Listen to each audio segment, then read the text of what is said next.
165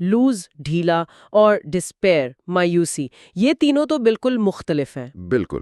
اب رہا چیک کے تو بہت سے معنی ہیں، جیسے جانچ پڑتال کرنا، نشان لگانا، شطرنج والا چیک، لیکن اس کا ایک مطلب روکنا، قابو پانا یا رفتار کم کرنا بھی ہے۔ اچھا۔ جی، جیسے کہتے ہیں check the spread of the fire، یعنی آگ کے پھیلاؤ کو روکو، تو اس معنی میں یہ ہنڈر کے قریب آ جاتا ہے۔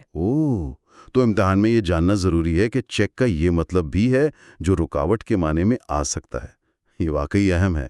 بالکل، الفاظ کے کئی پہلو ہوتے ہیں اور امتحانات میں اکثر ایسے ہی کیا کہتے ہیں غیر متوقع معنی پوچھ لیے جاتے ہیں۔ چیک یہاں ہنڈر کا بالکل ٹھیک مترادف تو نہیں، لیکن دیے گئے آپشنز میں سب سے قریب یہی ہے۔ چلیں آگے بڑھتے ہیں۔ لفظ 166 ہے لیٹنٹ، مطلب پوشیدہ یا چھپا ہوا۔ متبادل ڈورمنٹ، ریسنٹ، ایفیمینٹ، ڈیزائربل۔ جواب ہے ڈورمنٹ۔ لیٹنٹ ایسی چیز کے لیے استعمال ہوتا ہے جو موجود تو ہے لیکن ابھی ظاہر نہیں ہوئی یا فعال نہیں ہے، جیسے کسی میں چھپی ہوئی صلاحیت ہوتی ہے نا، لیٹنٹ ٹیلنٹ، یا کوئی بیماری جو ابھی نظر نہ آ رہی ہو، لیٹنٹ ڈیزیز۔ ٹھیک۔ ڈورمنٹ کا مطلب بھی سویا ہوا، غیر فعال یا خاموش ہے، جیسے ڈورمنٹ والکینو یعنی غیر فعال آتش فشاں، یا بینک اکاؤنٹ جو استعمال نہ ہو رہا ہو، ڈورمنٹ اکاؤنٹ۔ تو یہ دونوں الفاظ کسی چیز کی غیر فعال یا پوشیدہ حالت کو بتاتے ہیں۔ اچھا، تو لیٹنٹ اور ڈورمنٹ میں پھر فرق کیا ہوا؟ مطلب کوئی خاص فرق ہے یا یہ ایک دوسرے کی جگہ استعمال ہو سکتے ہیں؟ فرق بہت ہی معمولی سا ہے۔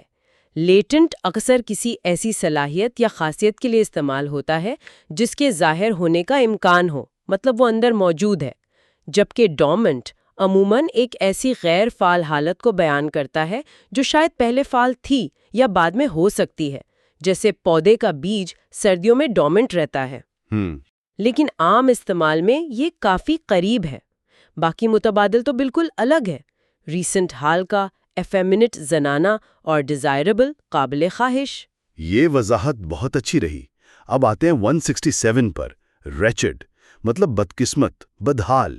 متبادل ٹوسٹڈ، فورسڈ، مزربل، انکریزڈ۔ جواب ہے مزربل۔ ریچڈ ایک بہت کیا کہیں مضبوط لفظ ہے۔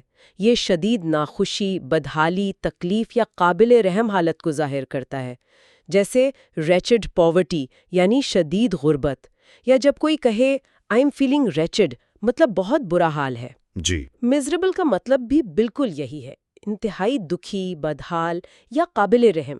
تو یہ دونوں الفاظ شدید منفی کیفیت بتاتے ہیں۔ ٹوسٹڈ مڑاوا، فورسڈ مجبور کیا گیا، انکریزڈ بڑھاوا، یہ ریچڈ کے معنی سے کافی دور ہے۔ تو ریچڈ صرف اداسی نہیں بلکہ بدحالی اور قابل رحم ہونے کا ایک طرح سے مجموعہ ہے۔ اگلا لفظ ہے 168 ارکسم، یعنی تنگ کرنے والا یا پریشان کن۔ متبادل آؤٹریجس، فیئرسم، امپاورشڈ، انوائنگ۔ جواب دیا گیا ہے انوائنگ۔ جی، ارکسم ایسی چیز یا صورتحال کے لیے استعمال ہوتا ہے جو ہلکی سی ناگوار ہو، جو آپ کو تھوڑا چڑچڑا یا بیزار کر دے۔ مطلب کوئی شدید غصہ یا تکلیف نہیں، بس پریشان کن۔ جیسے کوئی چھوٹی موٹی دیر ہو جائے یا کوئی آواز بار بار آ رہی ہو۔ انوائنگ کا مطلب بھی بالکل یہی ہے، تنگ کرنے والا یا پریشان کن۔ اچھا۔ باقی دیکھیں تو آؤٹریجس ناقابل قبول یا شرمناک، فیئرسم خوفناک، اور امپاورشڈ غریب، یہ تینوں ارکسم کی اس ہلکی سی کوفت سے بہت مختلف ہے۔ یہ فرق اہم ہے کہ ارکسم شدید نہیں ہوتا، بس ہلکا مگر مسلسل پریشان کرنے والا۔ ٹھیک، اب آتے ہیں 169 پر، ریگولیٹ، مطلب منظم کرنا، قابو کرنا۔ متبادل ہیں ایون، پولیس، فلو، پوزیشن۔ یہاں نوٹس میں کوئی جواب نشان زد نہیں۔ یہ دلچسپ ہے۔ ریگولیٹ کا مطلب ہے کسی چیز کو قواعد و ضوابط سے چلانا یا کنٹرول کرنا، ترتیب دینا، جیسے حکومت معیشت کو ریگولیٹ کرتی ہے یا کوئی مشین درجہ حرارت ریگولیٹ کرتی ہے۔ جی۔ اب متبادلات دیکھیں، ایون ہموار، فلو بہاؤ، پوزیشن حیثیت، یہ تو سیدھے مترادف نہیں۔ پولیس بطور اسم تو پولیس فورس ہے، لیکن فعل کے طور پر؟ فعل کے طور پر؟ جی، بطور فعل ورب، اس کا مطلب نگرانی کرنا، نظم و ضبط قائم کرنا۔ یا گشت کرنا بھی ہے۔ یہ ریگولیٹ کے قابو کرنے والے پہلو سے تھوڑی سی مشابہت رکھتا ہے، جیسے پولیسنگ دا فائنینشیل مارکیٹس، لیکن عام طور پر یہ مترادف نہیں مانا جاتا۔ تو ممکن ہے کہ ممتحن نے پولیس کو ہی قریب ترین سمجھا ہو سکتا ہے، لیکن یہ مثالی جواب نہیں ہے۔ تو یہ ایک مثال ہے جہاں آپشنز میں کوئی واضح صحیح جواب نہیں مل رہا۔ امتحان دینے والوں کے لیے تو یہ مشکل ہو سکتا ہے۔ بالکل، ایسی صورت میں پھر بہترین ممکنہ آپشن ہی چننا پڑتا ہے، یا بعض اوقات سوال میں ہی تھوڑا ابہام ہوتا ہے۔ چلیں اب 170 دیکھتے ہیں۔ وارنٹ مطلب جائز بنانا، اجازت دینا، متبادل، جسٹیفائی، برو، ہائیڈ، انٹیگریٹی۔ یہاں جسٹیفائی کو صحیح کہا گیا ہے۔ وارنٹ جب فعل کے طور پر استعمال ہوتا ہے تو اس کا مطلب ہوتا ہے کسی عمل، خیال یا فیصلے کو ضروری یا قابل قبول ثابت کرنا، اس کا جواز پیش کرنا۔ مثال کے طور پر جیسے his actions warrant further investigation، مطلب اس کے اعمال مزید تفتیش کا جواز فراہم کرتے ہیں۔ جسٹیفائی کا مطلب بھی یہی ہے، کسی چیز کو صحیح یا معقول ثابت کرنا، تو یہ ایک بہترین مترادف ہے۔ اور باقی برو، ہائیڈ۔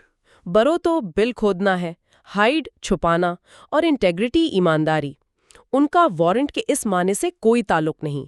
ٹھیک ہے، یعنی وارنٹ اور جسٹیفائی دونوں کسی چیز کو معقول ثابت کرنے کے لیے ہیں۔ اگلا لفظ 171 پروٹریکٹ مطلب لمبا کرنا، طویل کرنا، متبادل ہائر، فولڈ، ڈیلے، کارنر۔ جواب ڈیلے ہے۔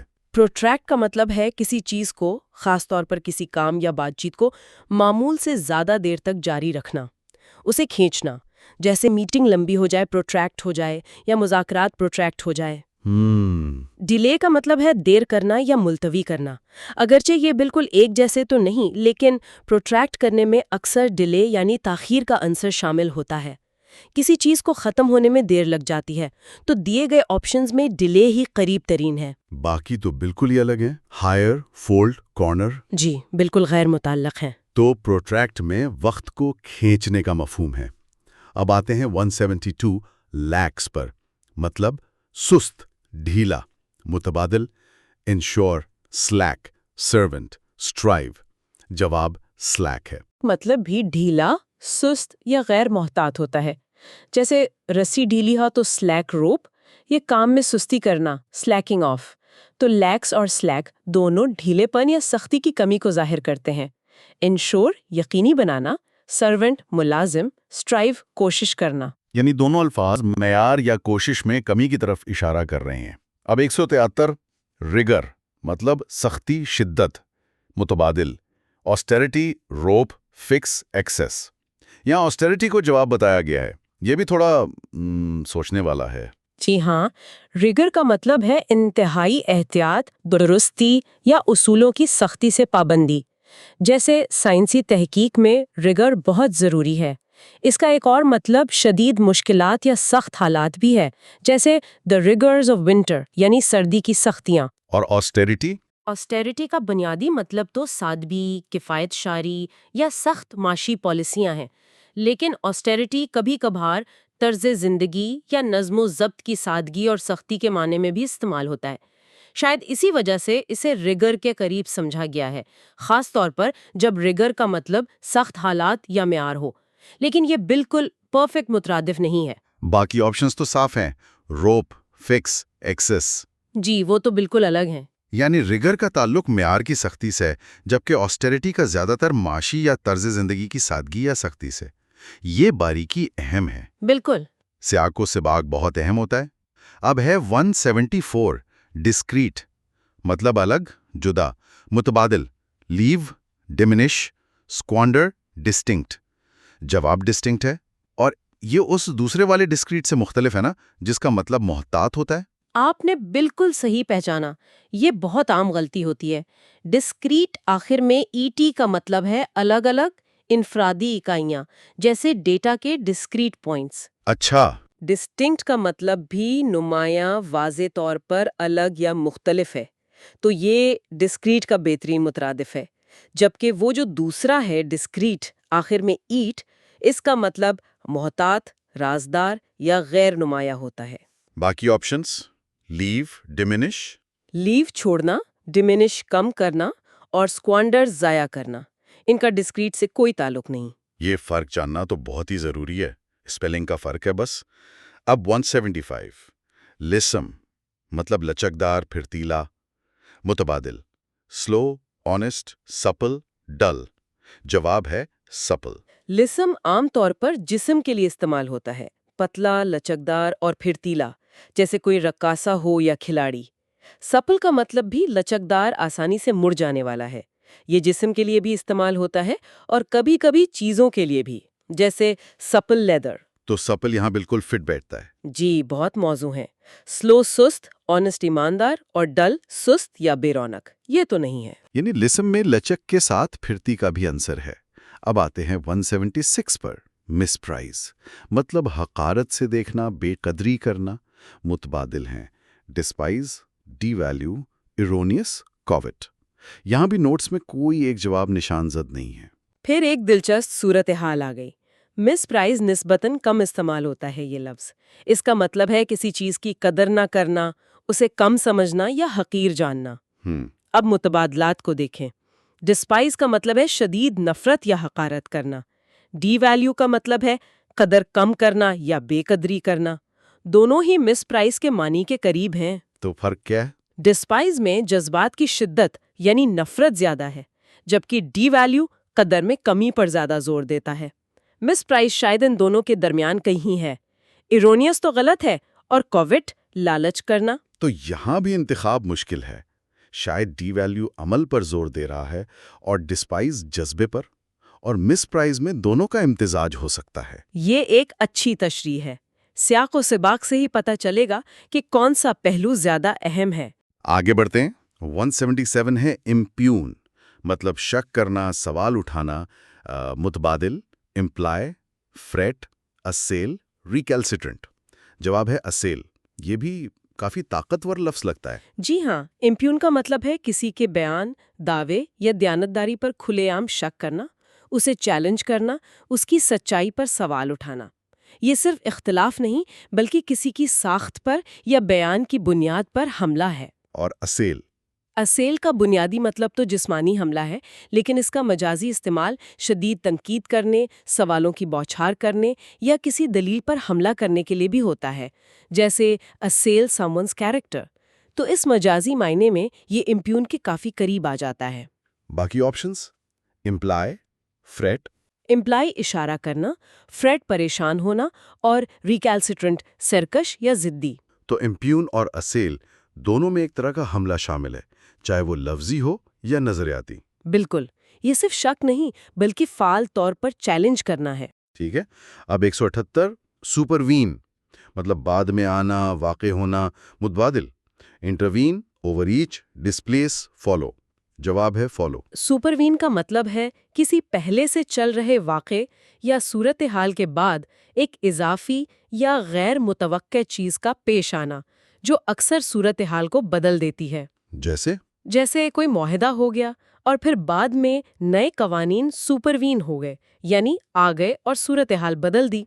فالو کا مطلب ہے پیچھے آنا یا کسی چیز کے نتیجے میں واقع ہونا۔ تو یہ قریب ترین ہے۔ جی، اگرچہ سپروین میں وہ غیر متوقع یا اضافی ہونے کا پہلو زیادہ ہے، لیکن فالو دیے گئے آپشنز میں سب سے قریب ہے کیونکہ یہ بعد میں آنے کے معنی کو ظاہر کرتا ہے۔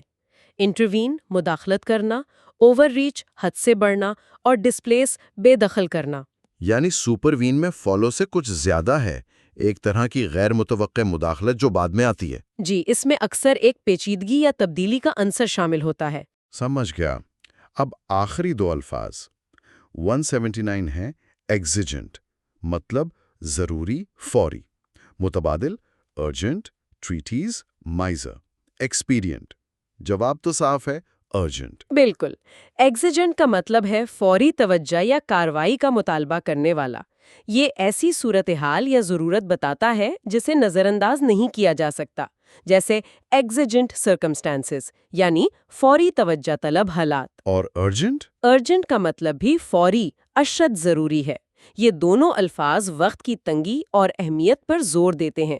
ٹریٹیز علمی مقالہ، مائزر کنجوس اور ایکسپیرینٹ اگرچہ مناسب یا فائدہ مند ہو سکتا ہے، لیکن اس میں وہ فوری ضرورت کا احساس نہیں جو ایگزیجنٹ یا ارجنٹ میں ہے۔ یہ تو بالکل واضح تھا۔ اور آخر میں نمبر 180 فروڈ، مطلب پرجوش، گرم، متبادل ڈیلائٹفل، ڈیفیکلٹ، آبسٹینٹ، آرڈنٹ۔ جواب آرڈنٹ فرورڈ شدید جذبات، جوش و خروش یا عقیدت کو ظاہر کرتا ہے، ایسے جیسے جلتا ہوا جوش ہو، جیسے فرورڈ پیٹریوٹزم یعنی پرجوش حب الوطنی، یا فرورڈ سپورٹر یعنی پرجوش حامی۔ آرڈنٹ کا مطلب بھی پرجوش، سرگرم، شدید جذبے والا ہے۔ یہ دونوں الفاظ گہرے اور پرجوش احساسات کے لیے استعمال ہوتے ہیں۔